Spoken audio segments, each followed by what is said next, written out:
Kính chào quý vị và các bạn. Người Do Thái vốn nổi tiếng thông minh và giàu có nhất thế giới. Dân số chỉ chiếm gần 0,2% dân số thế giới, nhưng trí tuệ đỉnh cao của họ đóng góp đến 50% toàn bộ của loài người. 1/4 nhà khoa học nổi tiếng trên thế giới là thuộc dân tộc Do Thái.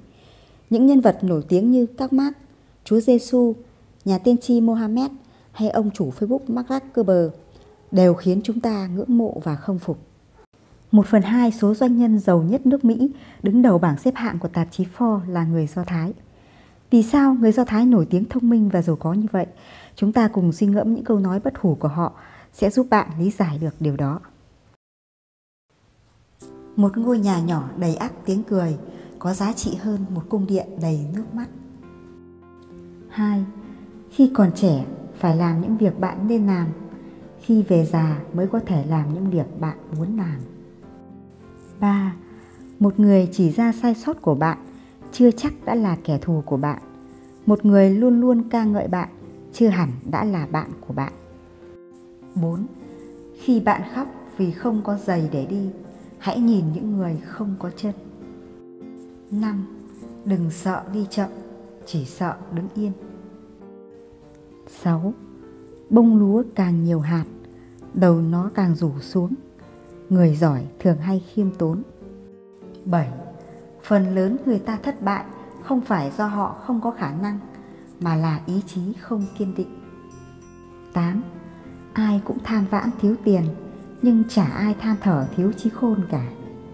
9. Thời gian tốt nhất để trồng cây là 20 năm trước.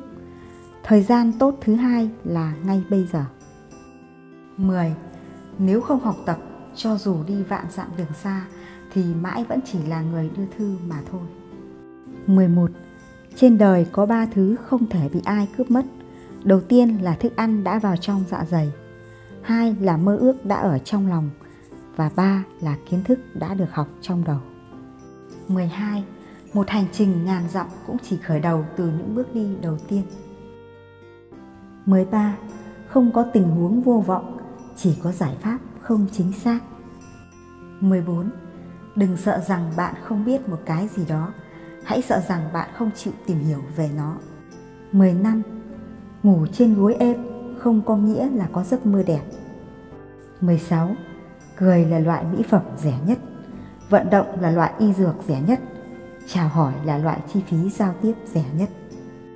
17. Kinh nghiệm giống như một chiếc lược mà cuộc đời chỉ ban tặng sau khi chúng ta đã mất hết cả tóc. 18. Khi chúng ta đem hoa tặng cho người khác, thì người ngửi được mùi hương đầu tiên là chính chúng ta. Khi chúng ta nắng bùn ném vào người khác, thì người bị làm bẩn đầu tiên là bàn tay của chúng ta. 19. Điếc nhưng không phải là không biết gì, bởi còn có thể đọc được sách báo. Điếc thực sự là không chịu học hỏi người khác.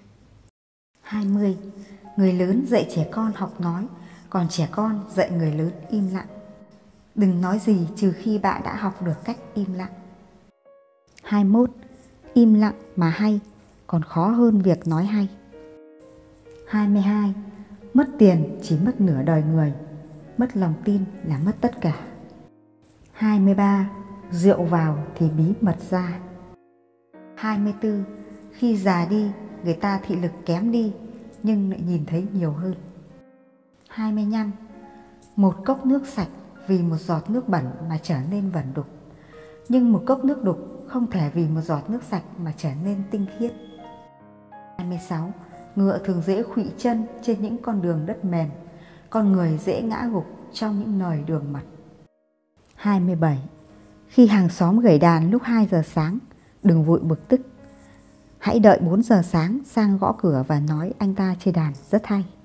28. Cái khuy áo đầu tiên sai, cái sau cũng khó mà chữa được.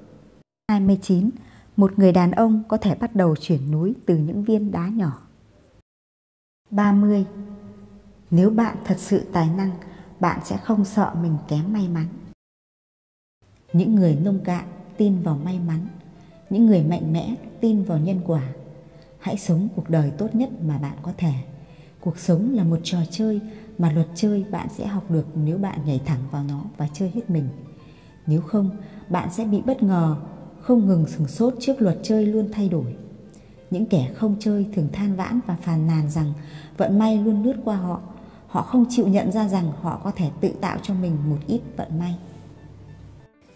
Xin cảm ơn các bạn đã theo dõi video. Hãy nhấn đăng ký kênh để không bỏ lỡ những video tiếp theo các bạn nhé.